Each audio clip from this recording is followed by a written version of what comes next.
എല്ലാവർക്കും നമസ്കാരം. നമ്മളിന്ന് എത്തിയിട്ടുള്ളത് കൊടുങ്ങല്ലൂർ പറക്കോട്ട് ഉണ്ണിവലിച്ചന്റെ വീട്ടിലാണ് എത്തിയിട്ടുള്ളത്. അപ്പൊ എന്തായാലും ഇന്നത്തെ വീഡിയോ എന്ന് പറയുമ്പോൾ നമ്മൾ കൃഷി ഇഷ്ടപ്പെടുന്നവർക്കൊക്കെ വളരെ ഉപകാരപ്രദമാകും. കാരണം 50 വർഷത്തിന് മുകളിലായി പശുപരിപാലനത്തിലും അതോടൊപ്പം തന്നെ നെല്ല്, പച്ചക്കറി, വാഴ എന്ന് വേണ്ട എല്ലാത്തിലും കൈവച്ചിട്ടുള്ള നമ്മളുടെ ഉണ്ണിവലിച്ചനോട് തന്നെ ഈ കൂർക്ക കൃഷിയുടെ കാര്യങ്ങളൊക്കെ ഒന്ന് ചോദിച്ചറിയാം.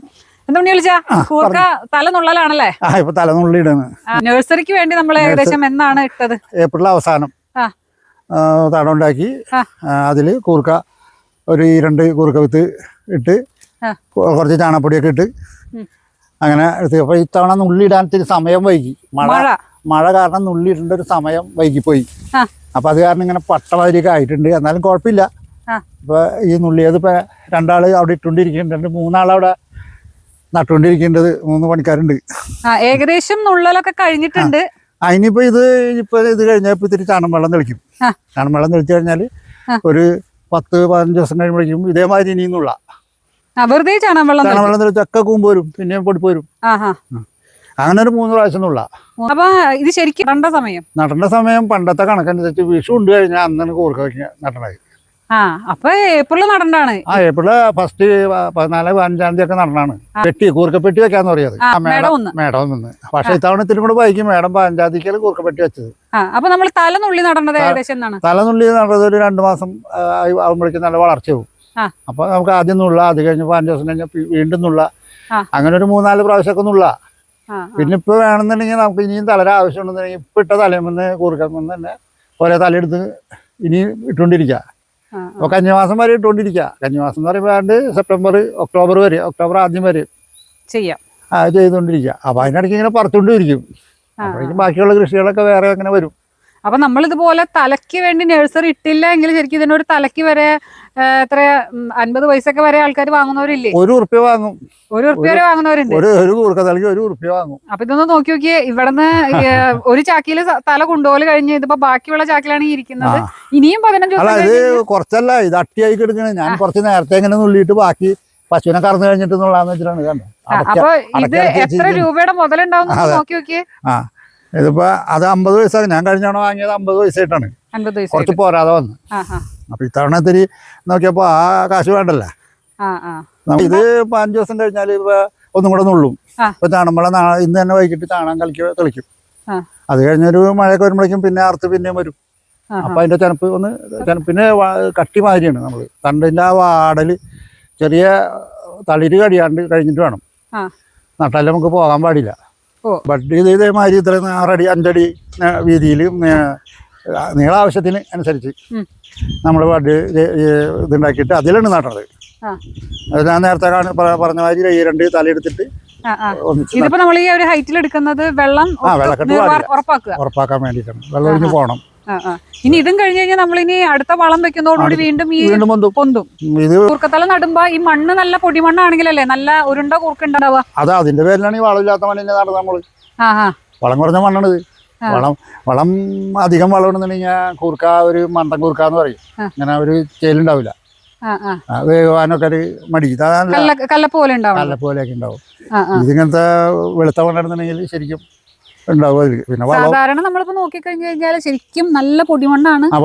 അതായത് ഒരു വളക്കൂറൊന്നും അധികം ഫീൽ ചെയ്യുന്നില്ല. ആകെ ഇപ്പൊ ഇവിടെ നമുക്കിപ്പോ ഉണ്ണിവലിച്ചന് ഇവിടെ പശുവൊക്കെ ഉള്ളതിന്റെ പേരിൽ മാത്രമാണ് ഇപ്പൊ ഈ ചാണകമാണ്, പച്ചച്ചാണകമാണ് ഇതിന്റെ അടിയിൽ ഇട്ടിട്ടുള്ളത്. തല നുള്ളി വെറുതെ നടന്നു. 2 തല വീതാണ്. ശരിക്കും മണല് കലർന്ന മണ്ണാണിത്. മണ്ണെന്ന് പറഞ്ഞപ്പോ ഒരു കട്ടിയില്ല, എന്നാലും ഉണ്ടാവുള്ളൂ ഇതില്. ഇത് പണ്ട് ഇങ്ങനെ പറഞ്ഞിട്ടില്ലേ കോഴിക്കൂർക്കാന്ന്? അത് എങ്ങനെ ഒരു കളിക്കുള ആ ഭാഗത്ത് നിന്ന് എങ്ങനെ കോഴിക്കൂർക്ക വരുന്നത്. അവിടെ മണ്ണല്ല. അപ്പൊ നല്ല ടേസ്റ്റ് ആയിരിക്കും കോഴിക്കൂർക്കയ്ക്ക്. എത്ര ദിവസം കഴിഞ്ഞിട്ടാണ് നമ്മൾ ഇനി ഫസ്റ്റ് വളം? ഇനി ഫസ്റ്റ് ഇതിന്റെ വളർച്ച അനുസരിച്ച് ഒരു മാസത്തിനകത്ത് 2ാമത്തെ വളം ഇടും. 1 മാസത്തിനകത്ത് 1 മാസം ആകുമ്പോഴേക്കും ശരിക്കും വളർച്ച വരുമല്ലോ. അപ്പൊ ഈ പുല്ലൊക്കെ മാറ്റി കഴിഞ്ഞിട്ട് ഇതിന്റെ ഇടയിൽ ചാരവും ചാണപ്പൊടിയും കൂടെ കൂട്ടി പൊടിക്കും. എന്നിട്ട് ഇതിങ്ങനെ ഇട്ടിട്ട് ഇങ്ങനെ കൂട്ടി വെച്ചു കൊടുക്കും പിടിമാതിരി. ചാരവും ചാണകപ്പൊടിയും കൂടി. രാസവളമൊന്നുമില്ല. വേണമെന്നുണ്ടെങ്കിൽ ഇത്തിരി കപ്പലിൽ ഉണ്ടാക്കിയിട്ട് പൊടി ഇട്ട് കൊടുത്താലും നല്ലതാണ്. നമ്മൾ എന്തെങ്കിലും വളപ്രയോഗം ചെയ്യുന്നുണ്ട്? പിന്നെ ഒന്നും ചെയ്യില്ല. പക്ഷെ എത്ര മാസം കൊണ്ട് കംപ്ലീറ്റ് ആവും? ഇതിപ്പോ പറിച്ചു നടുന്നത് മുതൽ നമുക്ക് ഇപ്പൊ എത്ര മാസം വേണം? നമുക്ക് ഏതാണ്ട് ഒരു നവംബറിന് മുമ്പ് തന്നെ പറിച്ചു തുടങ്ങാം. അപ്പൊ നമ്മുടെ ഈ കൊടുങ്ങല്ലൂർ ഭാഗത്തുള്ളവർക്കൊക്കെ എന്തുകൊണ്ടും ചെയ്യാവുന്ന മണ്ണ് തന്നെയാണ് ഈ പറഞ്ഞ മണ്ണ്. ഒരുവിധം എല്ലാ മടിയന്മാരായി പോയിട്ടാണല്ലോ അങ്ങനെ ആവാത്തത്. എന്നിട്ട് നമ്മൾക്കറിയാം ഈ സീസൺ ആരംഭിക്കുന്ന സമയത്ത് 100 രൂപ വരെ വരുന്ന വിലയുണ്ട് കൂർക്കയ്ക്ക്. എന്നിട്ട് നമുക്ക് അതൊരു പൂതി എന്നുള്ള രീതിയിൽ ആൾക്കാർ 100 രൂപയ്ക്ക് വേണ്ടി കഴിക്കുന്നത്. അതുപോലെ നമ്മൾ കൊടുങ്ങല്ലൂർ ഭാഗത്തുള്ളവർക്കൊക്കെ എങ്ങനെ പോയാലും ഒരു 10 സെന്റെങ്കിലും ഇല്ലാത്ത വീടുകളൊക്കെ വളരെ ചുരുക്കം വീടുകളാണ് ഉള്ളത്. അപ്പൊ എല്ലാവർക്കും ഇതുപോലെ 1 or 2 ബെഡൊക്കെ നമുക്ക് കൂർക്ക നടാവുന്നതേ ഉള്ളൂ. ചാക്കിൽ നടാം. അപ്പൊ 100% ജൈവം എന്ന് പറഞ്ഞാൽ 100% ജൈവമായിട്ട് തന്നെയാണ് നമ്മുടെ ഈ കൂർക്ക ഉൽപ്പാദിപ്പിക്കുന്നത്. ഇനി ഇതിൽ രാസവളം നമ്മൾ ചേർക്കുകയാണെങ്കിൽ തന്നെ ഈ പറഞ്ഞ വലിയ കൂർക്കയാവുന്നേന്നോണല്ലേ? ഇരിക്കില്ല, പെട്ടെന്ന് കേടാവും. അപ്പൊ ഇതിന്റെ ഇടയിൽ ഇങ്ങനെ ഈ ചുളിച്ചിലും അതിന്റെ ഉള്ളിൽ അതൊക്കെ വരുന്നത് ഈ രാസവളം ഉപയോഗിക്കുന്നതിനാണ്. മണ്ണിന്റെയും ചരല് പോലത്തെ മണ്ണിൽ നമ്മൾ കൂർക്ക ഉണ്ടാക്കി കഴിഞ്ഞു കഴിഞ്ഞാൽ ഇതിന് ഷേപ്പ് ഇല്ലാതെ വരുമല്ലോ. നല്ല ഷേപ്പുള്ള കൂർക്കയാണ്. അപ്പൊ എന്തായാലും ഈ പറഞ്ഞ പോലെ വെറും ഒരു 2 മാസം 2.5 മാസം കൊണ്ട് നമുക്ക് പറിച്ചെടുക്കാം. മാക്സിമം 4 മാസത്തിൽ കൂടുതൽ വേണ്ട. 4 മാസം അത് എത്ര വരെ നമുക്ക് ഇടാം. അപ്പൊ ഇത് ഉണങ്ങും, തല വാടി തുടങ്ങും, തല പഴുത്തു തുടങ്ങുമ്പോ പറിക്കാം. അതാണ് എന്റെ കണക്ക്. അപ്പോഴേക്കും കൂർക്കൊക്കെ മുകളിൽ നിൽക്കും, ഇങ്ങനെ മുകളിലേക്ക്. ഇത് തല പഴുത്ത് തല മറിഞ്ഞു വീഴും, കൂർക്ക മുകളിലേക്ക് പൊന്തിയും വരും. മഴ പെയ്ത് മണ്ണ് ഇങ്ങനെ താഴുമല്ല, മുകളിലേക്ക് പൊന്തി നിൽക്കും. നമുക്ക് കണ്ടറിയാം ശരിക്കും. അപ്പൊ ശരിക്കും പറഞ്ഞു കഴിഞ്ഞാൽ നമ്മള് ഈ വിഷുവിന്റെ അന്ന്, അതായത് മേടം 1-ന് നമ്മള് കൂർക്കപ്പെട്ടി വെച്ച് കഴിഞ്ഞു കഴിഞ്ഞാൽ ഏകദേശം ജൂൺ പകുതിയോടുകൂടി അല്ലെങ്കിൽ ജൂലൈ ഫസ്റ്റോടുകൂടി നുള്ളി നടാം. അത് കഴിഞ്ഞ് എങ്ങനെ പോയാലും ഒരു നവംബറിനകത്ത് നമുക്ക് പറിക്കാൻ പറ്റും. പിന്നെ മാർക്കറ്റിൽ ഇപ്പൊ ഈ മാർച്ച് വരെ നമുക്ക് കൂർക്ക കിട്ടുന്നത് ഇവര് വൈകി നടുന്ന കൂർക്കകളായി. വൈകി നടന്ന കൂർക്കയും പിന്നെ നമ്മളെ ഇവിടത്തെ കൂർക്ക നിൽക്കും. ഇവിടെ ഞങ്ങളെ ഈ പണി എന്ന് പറഞ്ഞാൽ ഏതാണ്ട് ഒരു നവംബർ ആകുമ്പോഴേക്കും ഡിസംബർ ആകുമ്പോഴേക്കും വേറെ സ്ഥലത്തേക്ക് പണിക്ക് പോകും. ഞങ്ങൾ കൊട്ടുവള്ളിയുടെ കൃഷിക്ക് പോകും. അപ്പൊ പിന്നെ ഇതൊന്നും ഒരു പണിയല്ല. ഇതിനെപ്പോഴേക്കും ഓരോന്നിനും ഒഴിവാക്കും. ഇത് വെറുതെ എങ്ങനെ കൊടുങ്ങല്ലൂർ ഭാഗത്തുള്ള കർഷകരെ സംബന്ധിച്ചിടത്തോളം ഏറ്റവും ലാഭം കൊയ്യാവുന്ന കൃഷി എന്ന് പറയുന്നത് നമ്മുടെ പൊട്ടുവെള്ളരി കൃഷി തന്നെയാണ്. അതിലേക്ക് ഞങ്ങൾ പോകും. എത്ര ഇതുണ്ടെങ്കിലും എന്ത് തിരക്കുള്ള പണിയാണെങ്കിലും അത് കഴിഞ്ഞിട്ടുള്ള പണിയുള്ളൂ. പിന്നെ അപ്പൊ അതിന്റെ മുന്നിലൊക്കെ നമ്മൾ ഈ കൂർക്കയും കൂർക്കയുടെ ലാഭമൊക്കെ വളരെ നിസ്സാരമാണെന്നാണ് പറയുന്നത്. ലാഭത്തിനല്ല, നമ്മളൊരു സൈഡ് ഇങ്ങനെ വെറുതെ ഇരിക്കണ്ടല്ലോ.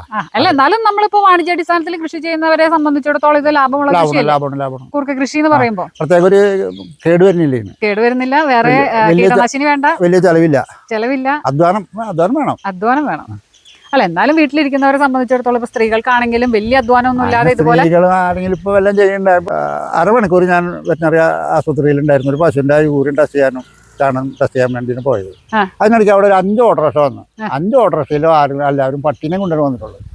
അത്രയും സ്നേഹം പോലും പശുവിനോട് കാണിക്കണമെങ്കിൽ നമ്മുടെ നാട്ടിൽ പാലിന് പഞ്ഞുണ്ടാവില്ല. അവർക്കൊരു വരുമാനമായി. ഇപ്പൊ അത്രയും അതപ്പതിച്ചു പോയി. പിന്നെ പശു ഉണ്ടായിട്ടും കാര്യമില്ല. ഒന്നിലൊരു ബംഗാളി വേണം, അല്ലെങ്കിൽ തമിഴ് വേണം കറക്കാൻ. അപ്പൊ അത് പറഞ്ഞത് 100% ഞാൻ യോജിക്കുകയാണ്. കാരണം എന്താ വെച്ചാൽ ഇപ്പൊ എല്ലാവരും ഈ വളർത്തുമൃഗങ്ങളോടുള്ള സ്നേഹം കൂടുതലും നമ്മൾ ഈ പറഞ്ഞ പോലെ പാല് തരുന്നതും അല്ലെങ്കിൽ മുട്ട തരുന്നതുമായത് വളർത്തുമൃഗങ്ങളോട് താല്പര്യം കുറഞ്ഞുകൊണ്ടിരിക്കുകയാണ്. 10 കോഴിനോട് താല്പര്യം 5 കോഴിയെങ്കിലും സുഖമായിട്ട് അവനാന്റെ വീട്ടിലേക്കുള്ളത്. പണ്ട് ഇവിടെ എൻ്റെ ഒക്കെ വളരെ ചെറുപ്പകാലത്ത് ആദ്യം കാണുന്നത് കോഴിമുട്ട എന്ന് പറഞ്ഞ കൊട്ടയില് കോഴിമുട്ട വാങ്ങാൻ വരുന്ന ആളുകളാണ്. ഓരോ വീട്ടിലും ഇന്നും കോഴിമുട്ട വാങ്ങും. 5 മുട്ട 10 മുട്ട ഒക്കെ കോഴിമുട്ട അത് നിറച്ച് ഒന്നിച്ചാണ്ട് അവർ കൊച്ചിക്ക് കൊണ്ടുപോകണം. ബോട്ടിനാണ് കൊണ്ടുപോകണത്. ആ കാലം പോയി. ഇപ്പൊ ആ സ്ഥാനത്ത് ലക്ഷക്കണക്കിന് ഉറുപ്പിക കോഴിമുട്ട കേരളത്തിലേക്ക് ഓരോ ദിവസം ലോഡ് വന്നുകൊണ്ടിരിക്കുന്നു. പക്ഷെ എന്നിരുന്നാലും ഞാൻ പറയണത് നമ്മളെ വരവമുട്ടയ്ക്ക് 7 രൂപയുള്ളപ്പോഴും നമ്മുടെ നാടൻ മുട്ടയുടെ വില, നാടൻ മുട്ടയുടെ വില എങ്ങനെയാലും കുറയാതെ എത്രയുണ്ട്? ഇപ്പൊ 9 രൂപ വിലയുണ്ട്, ചിലടത്ത് 10 ഉണ്ട്. അപ്പൊ അത്യാവശ്യം വീട്ടില് ആ ചോറും കഞ്ഞിവെള്ളവും എന്തെങ്കിലും പൊടി പശുവിന് കൊടുക്കണതിന്റെ വേസ്റ്റ് ഒക്കെ കൊടുക്കുക. കുറച്ച് കൊഴുത്തിട്ട ഒരു നേരം കൊടുത്തു കഴിഞ്ഞിട്ടുണ്ടെങ്കിൽ കോഴിയൊന്നും നഷ്ടമൊന്നുമല്ല. ഇപ്പൊ ഞാനിപ്പോ ഒരു 1.5 കൊല്ലമായി കോഴിനെ വാങ്ങിയിട്ട് ഇനിയിപ്പോ അത് ഒന്നിച്ച് കൊടുക്കും. ഇറച്ചിക്കാർക്ക് കൊടുത്തിട്ട് വേറെ കുഞ്ഞിനെ വാങ്ങിക്കും. അപ്പൊ നഷ്ടമില്ല. അത്രയും കോഴിനെ കൊടുത്താൽ അതിന്റെ പൈസ മതി കുഞ്ഞിനെ മേടിച്ചിടാൻ. 2 മാസം വെയിറ്റ് ചെയ്താൽ കോഴിമുട്ടയായി. അതാ പറയണേ, മടിക്കാതെ പണിയെടുത്താൽ മടി നിറയെ പണം. അപ്പൊ എന്തായാലും വീട്ടിലുള്ള സ്ഥലങ്ങളൊക്കെ പരമാവധി ഉപയോഗപ്പെടുത്തുക. ഇതുപോലെ കുറച്ച് സ്ഥലമൊക്കെ ഉണ്ടെങ്കിൽ നമുക്ക് നമ്മുടെ വീട്ടിലൊക്കെ കൂർക്കപ്പെട്ടി തയ്യാറാക്കിക്കൊണ്ട് ഇതുപോലെ തലനുള്ളി ഈ പറഞ്ഞ പോലെ ഓരോ ഘട്ടമായി ഇടുമ്പോൾ നമ്മളെ വീട്ടാവശ്യത്തിനനുസരിച്ച് ഓരോ മാസത്തിനനുസരിച്ച് നമുക്ക് പറിച്ചെടുത്ത് ഉപയോഗിക്കാം. എന്തായാലും നമ്മളെ വീട്ടിൽ ഉണ്ടാക്കി ഉപയോഗിക്കുന്നതിന്റെ പറിച്ച് കഴിക്കുന്നതിന്റെ ഒരു സന്തോഷം ഉണ്ടാവില്ല. കൃഷി ഇനിയിപ്പോ അധികം സമയമില്ല. തല വാങ്ങി നടാനുള്ളവരാണെങ്കിൽ 50 പൈസയായാലും 1 രൂപയായാലും ഇതുപോലെ കുറച്ചെങ്കിലും നിങ്ങൾ ഗ്രോ ബാഗിലോ അല്ലെങ്കിൽ വീട്ടുമുറ്റത്തൊക്കെ നടാൻ നോക്കുക. അതിൽ നിന്നുള്ളത് വിളവെടുക്കുമ്പോൾ കിട്ടുന്ന സന്തോഷത്തിൽ നിന്നാവണം അടുത്ത വർഷം നിങ്ങൾക്ക് ഇതുപോലെ നഴ്സറി ഇട്ട് തല നട്ട് വലിയൊരു കൃഷിയിലേക്ക് എത്താനായിട്ട്. അപ്പൊ എന്തായാലും ഇത്ര നേരം ഈ കാര്യങ്ങളൊക്കെ പറഞ്ഞു തന്ന ഉണ്ണിവെളിച്ചനോട് പ്രത്യേകം നന്ദി പറയുന്നു.